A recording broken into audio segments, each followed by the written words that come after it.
Good evening, I'm Dennis Ward, and this is Face to Face.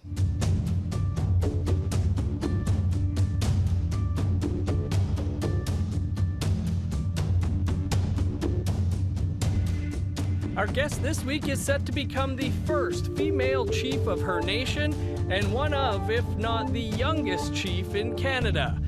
The night before, Tréchelle Bunn was voted in as chief of Birdtail Sioux Dakota Nation in Manitoba.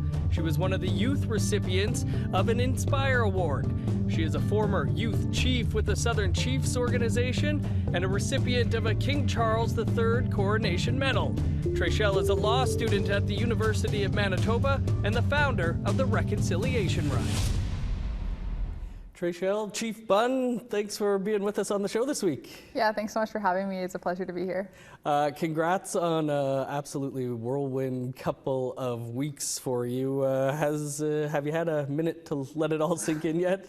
I think I'm getting there. I know it's really been truly surreal, so it's slowly kind of sinking in, and I think it's truly the honor of my life to be in this position. And I think everything that happened over the past 2 weeks, the Indspire Award, the election, and finishing up my second year of law school, it's been a whirlwind, but I'm so proud of all of it. As you should be, as many people are. I guess, have you been getting a lot of outpouring of support? Congrats. Yeah, no, that's also been overwhelming. I think just the outpouring of support has been really amazing, and it's been kind of from all across Turtle Island. I know I had, relatives, from Oklahoma reaching out to me saying they heard the news, Arizona. So I think it's been really amazing to see that, my stories reached so many people and that so many people are supporting me on this journey. Yeah, that's crazy. I guess, why did you want to run for chief of your nation? Yeah, I think it was always kind of a goal of mine to, one day step into that leadership role for my community, and it's always been kind of a driving force behind everything I do, whether, kind of advocacy or even my education is to kind of live in reciprocity with my community in that way and to give back to them for supporting me through, my education, my hockey career, and throughout life. And it wasn't until I was approached by some elders and community members, I want to say a year and a half, maybe 2 years ago, and they asked me, the election's coming up, will you put your name forward? And, I said, yeah, I think I will. And something I was taught when I was young is that, it's your time when your community calls upon you, it's your turn to answer that call. So it was an honor just to be asked, an honor to be nominated, and it's even, the greatest honor now to be in this position. Birdtail, like so many nations, is facing, its fair share of challenges. How are you hoping to address those? Yeah, I think right now my biggest thing is trying to reestablish unity in our community and to bring people together in a really positive way, and I guess maybe optimistic, but just focusing on moving forward. And I know there are challenges we have to address from the past, but I think really kind of trying to connect Chief and Council, the newly elected Chief and Council, and moving forward in a positive way for the benefit of our community and the next generation, and starting on that fresh path. What was your message to the nation as you were running for chief? Yeah, I think I was pretty much elected on a mandate of, transparency and accountability, and I think really bringing back those very foundational kind of things monthly community band meetings, establishing an elders council, and making sure that our community has a voice and that they're being listened to and heard, and that they can trust me as their leader. So that was the most important thing to me, and also hopefully inspiring the next generation as well to be leaders and to step into leadership positions. So I think inspiring the youth and getting the young people engaged was really important to me throughout the campaign process as well. There's those micro issues, I guess, that happen in nations, but what do you see as some of the bigger picture issues for Birdtail and First Nations across this province, this country? Yeah, I think you can kind of maybe get fixated on all the issues. I think for me, I'm just trying to focus on empowerment and empowering our people to believe in ourselves and know that we are worthy and capable of all things good. And I think that really starts with education. So I think for myself, I'm a passionate advocate for education. So we're kind of going through a transition right now with school divisions in Birdtail. We're transitioning from Frontier. So I think working with the new school division coming in to establish a really solid education system for our young people, and making sure our young people are equipped to chase their dreams and capable of achieving their dreams, and they have that foundational education to do so. Given the challenges out there, did you think twice at any point about putting your name forward? I know, I never did. And I think, that's, something about me, and it probably sounds cheesy, but I know people talk often about, bisons running into the storm and getting ahead of it, and that's kind of who I am as a person. I don't think I've ever been kind of afraid of a challenge, and maybe that relates to my background in sports and playing hockey, but I think I've said it a lot, but I see myself, on the ice as, I was a fierce competitor, and I see myself as a fierce leader. So I think, the challenges is something that I want to rise to. What do you think the significance is of being the youngest and the first female chief of your nation?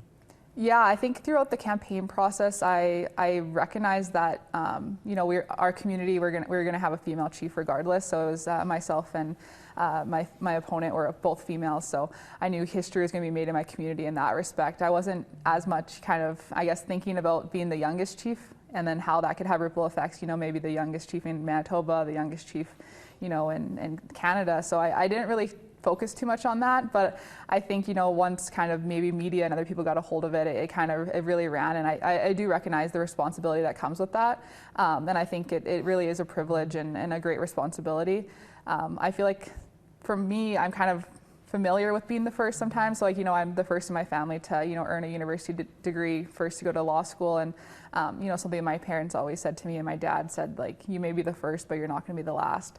So I find comfort in knowing that I'm the first, but I won't be the last, and I'm excited to, as I get older and gain more experience in my leadership role, that that next generation will be coming and coming after me, and I won't be the first, and I will be the first, but I won't be the last. Right.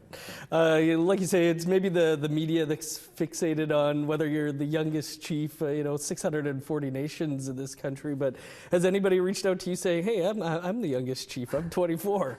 No, I haven't received that yet. So I know some people are saying, like, I may be the youngest chief. Some people are saying I am the youngest chief. I think either way, I think, I'm the chief and I'm ready to take on this responsibility, and I do recognize those first with that, but I think it doesn't really change, my mandate and the trajectory I want to take my nation. For sure. You were a youth chief, of course, with the Southern Chiefs organization. What was that experience like, and how do you think it might have prepared you for this new role? I think, that experience was, also the opportunity of a lifetime, being able to, gain that, kind of understanding and experience and, First Nations leadership, and something that I feel confident in is a lot of the tables that I sat at as youth chief are the same tables I'm going to be sitting at now as chief of my nation. So I think that was an excellent experience, and I owe so much to the Southern Chiefs organization for giving me that opportunity, and of course to all the youth who had elected me to that position back in 2023. So it was a great opportunity, and there was a small window there where our SCO youth chief election was on March 31st, and my election was the Birdtail election was on April 10th. So it was very full circle to welcome the new SCO youth chief and then become chief of Birdtail very shortly later. So yeah, another first that I'll point out, you were the first guest we ever had when we relaunched the noon show here, and I think that was maybe because you had just gone to Geneva to speak there on behalf of SCO. Anything from that time as a youth chief that really sticks out for you? Yeah, I would definitely say my time as youth chief going to the United Nations both in July and then again in October were two highlights, I think, of my time as SCO youth chief, and I think it really solidified the importance of having youth voice at all levels, advocating at all levels, provincially, nationally, and internationally. So that was an amazing experience, and I'm hopefully excited to continue that international advocacy in my new role. Good stuff, Chief Bunn. We just have to step aside for a quick break, but then we're going to continue the conversation here on Face to Face with the Chief of the Birdtail Sioux Dakota Nation, Tréchelle Bunn. Stick around.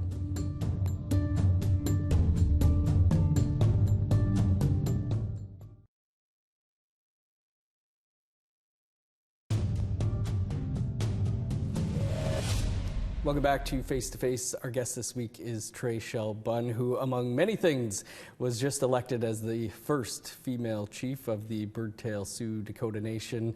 Tréchelle, sports and hockey in particular seem to have played a big role in your life. You played in Minnesota, Boston, received a scholarship to play for the University of Calgary Dinos, and then wrapped up your competitive career here at the University of Manitoba. How important have athletics been for you? Yeah, athletics and specifically hockey have been so instrumental in my life. So I started skating in my backyard with my dad when I was just 3 years old. He built me a little backyard rink, and kind of the teaching and motto of movement is medicine has always been very integral to my life and helping me stay balanced physically, mentally, emotionally, and spiritually. And I think, hockey has taught me so many valuable lessons and, brought me to so many beautiful places. And I think now even as I stepped into law school and being no longer a student athlete, I think it really taught me those time management skills that I needed to be able to balance so many things in my life and being on the go. And I feel so grateful to the sport of hockey and all the teams I've been fortunate to be on to have those lessons and to have those teachings carried with me into this new chapter of my life. Do you wish that there was a professional women's hockey league a couple of years earlier? Yeah, I feel like I missed it by a couple of years, and I think that's something I always dreamed about when I was a young girl of having a professional women's league at that level. And I think it's been so amazing to see the way women's hockey has been growing, and I'm so excited for that next generation to be able to have those dreams and to see that. But yeah, I did miss it by a couple of years there. Yeah. As we mentioned in the intro, you were recently the youth or one of the youth recipients of an Indspire Award as the election in your nation was underway. What does that recognition mean for you? That was absolutely mind-blowing to me. I remember when I received the call, I think in September or October of last year, and I was so shocked that I was receiving this recognition. And I think Indspire is that the highest recognition and honor that we bestow upon our own people. So I think it was an amazing recognition to receive, and I'm so grateful for Inspire to be so accommodating for me. So just the way it lined up, the award ceremony was on the same night as the election. So when I brought that to their attention, they said, we'll give you your award the night early, and then we can send you on your way and you can be in your community for the day of the election. So it was definitely a crazy 24 hours receiving an Inspire Award on Wednesday night and then being elected chief of my community on Thursday. I feel like that might have been a first for them as well too, trying to figure out how to do all that. Not the only recognition, of course, as of late for you. You were also presented with a King Charles III Coronation Medal for your impact on the province. How did it feel to get that honor?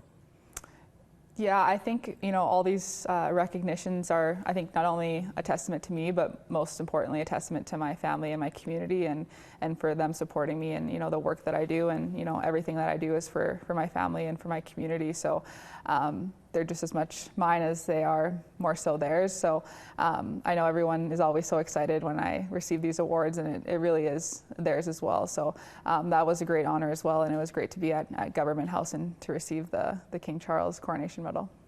Well, you're also, among all these things, the founder of the Reconciliation Run, the first ever national day for Truth and Reconciliation half marathon. Can you tell us about the run and how it came to be? Yeah, so we're entering our 4th year this September, and it seems like it maybe just got started, but it's kind of started as a healing walk back on July 1st of 2021, kind of stemming from the 215 in Kamloops, and I kind of recognized that there was that healing and hurt in my community, and it got me reflecting on the words of my grandfather, my uncle Donald, who was a survivor of the Birdtail Residential School. And something he shared with me when I was quite young was that when he was at the Birdtail Residential School, he wanted nothing more than to just run away and go home. So my family and I and a lot of our community, and even people who weren't from our community, ended up gathering on the front lawn of the Birdtail Residential School on July 1st, 2021, and then running and walking back to my community of Birdtail in honor of not only my grandfather, but all survivors and those who never made it home. And now it's turned into an annual event, and we changed it from July 1st to the National Day for Truth and Reconciliation, or around that date. And it's now an annual half marathon, and it's kind of reached people from all across the country to come to Birdtail and partake in that healing and reflecting and education on the National Day for Truth and Reconciliation. How has it grown from that first one to whatever you have coming up for this year? Yeah, it's definitely grown, I think, in the number of participants, and definitely I think even from the healing walk to the first, new iteration, like the reconciliation run, it's definitely hopefully got smoother. I know like at first we weren't getting a lot of avid marathon runners, and now, we're sanctioned with the Manitoba Runners Association, so we're getting some, experienced marathon runners. So the times are definitely getting quicker. People are finishing the run way quicker, and I think it's amazing to kind of have that balance of, people with that experience, and some people are just doing it and walking. So I think either way, it's, bringing people together, and to see the way it's grown has been, truly amazing. Yeah, I'd love to come out and do it sometime. Can you tell us any plans for this year's? Yeah, so with everything going on, the little registration's a little late to get out, but it'll be happening on the Saturday right before the National Day for Truth and Reconciliation again, and it's going to start kind of the same way at the ruins of the former Alberta Residential School, and we'll have an elder and survivor from my community, Terry Westachet, share his story and perform a pipe ceremony before all the runners make it back, and we'll once again have a feast in my community and a time of sharing. You also created the Reconciliation Run Scholarship. Why was it important to have a scholarship created?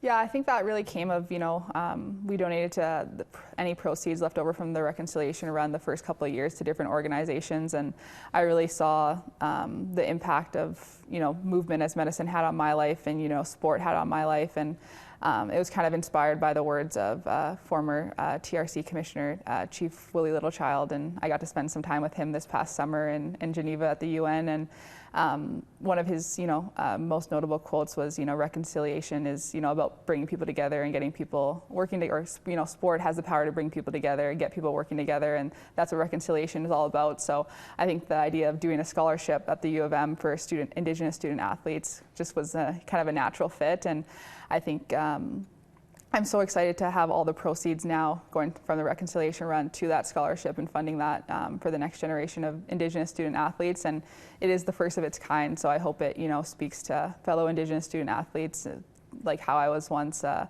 student athlete at U of M, and they see that sport is a very powerful tool for reconciliation. Like you said, there's legit marathon runners now taking part, but what do you think that the run has meant for your nation? I think it really has been really important for survivors to, have people come to our community and to hear their stories and to really engage with them on the National Day for Truth and Reconciliation and give them a chance to, have their voices be heard. And I think even some of the participants we've got, like one kind of story that I don't share that often though is we actually had a non-Indigenous woman come to the run the first year from British Columbia, and long story short, she ended up telling my community and I that her grandfather actually worked at the Birdtail Residential School. Oh, wow.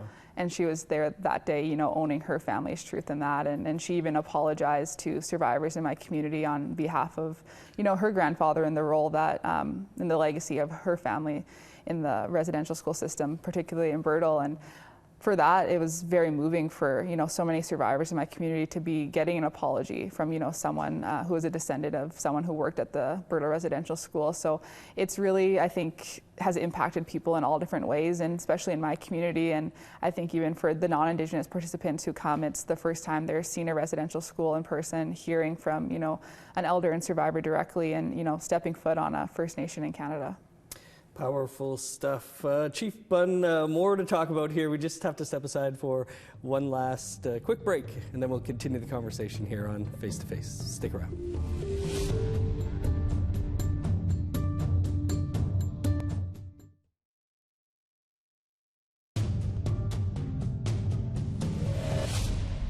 Welcome back to Face to Face. Our guest this week is Tréchelle Bunn, the first female and youngest person to be elected chief of the Birdtail Sioux Dakota Nation in Manitoba, a recent recipient of an Indspire Award, a law student at the University of Manitoba.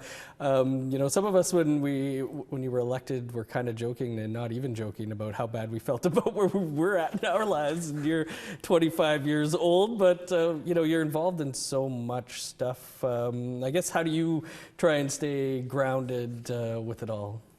Yeah, I think, the teaching of movement is medicine. I know I mentioned it a lot, but I think even to this day, any sort of, physical activity really keeps me grounded, physically, mentally, emotionally, and spiritually. And I feel fortunate, although I have, a lot of different things going on. I find them all to be hard work, and I feel like they all interrelate and connect to one another. So I think it's, easy to balance things when you love what you do. Did for sure want to touch on your law. I guess why was law something that you wanted to pursue? Yeah, since I was young, I think since I was 14, I dreamed of, going to law school and maybe one day becoming a lawyer. And I think for so long it was like leading up to just to law school, and I feel like for the last couple of years I've really been living out my childhood dream of being a law student, and that was important to me. I think growing up, my dad made me aware from a young age of the over incarceration rate of Indigenous peoples, and my dad is a First Nations man, but he's also an RCMP officer, so he often would share stories of he'd go to calls and it'd be a First Nations or Indigenous individual, and he'd show up in his uniform and they would automatically kind of feel seen, heard, and valued and safe around him. So I was inspired to get involved in the justice system and to be a part of that Indigenous representation within the system. I know when we had you here last summer, you were just about to start doing some work with legal aid, some volunteer work over the summer at Stony Mountain, a federal penitentiary with quite the history. What can you tell us, I guess, about that work last summer? Yeah, I think it was a really important step for Manitoba, and it was, Manitoba's first prison law clinic. So it was a tremendous, honor and responsibility to be a part of that, and the work that they're doing. The University of Manitoba Community Law Center and Legal Aid are doing for our province, and I think it really was very much aligned with the reason why I wanted to get into law, was to work with our relatives that maybe are facing incarceration. So it was a very important work, and I am grateful for that experience and that I was able to get experience in that role, but also help our relatives along the way. A lot of our youth out there are struggling right now. We know that. What, I guess, is your message to them that, things can be better?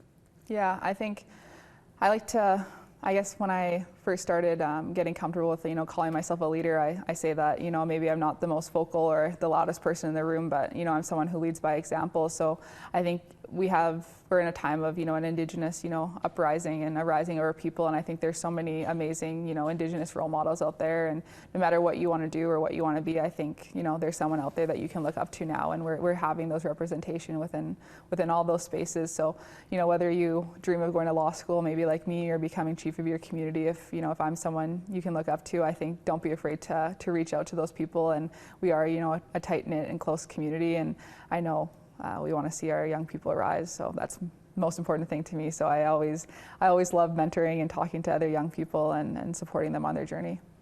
Well, Chief Bunn, I know there's a lot of people proud of you out there and looking up to you, and congrats on everything, and thanks so much for being with us on the show this week. Yeah, thanks so much for having me. That is all the time we have for Face to Face this week. You can catch up on any episodes you may have missed by visiting our website, aptnnews.ca. You can also download Face to Face as a podcast wherever you find your podcasts. I'm Dennis Ward. Marcy McGuitch, thanks so much for being with us this week. We'll see you back here in 7 days.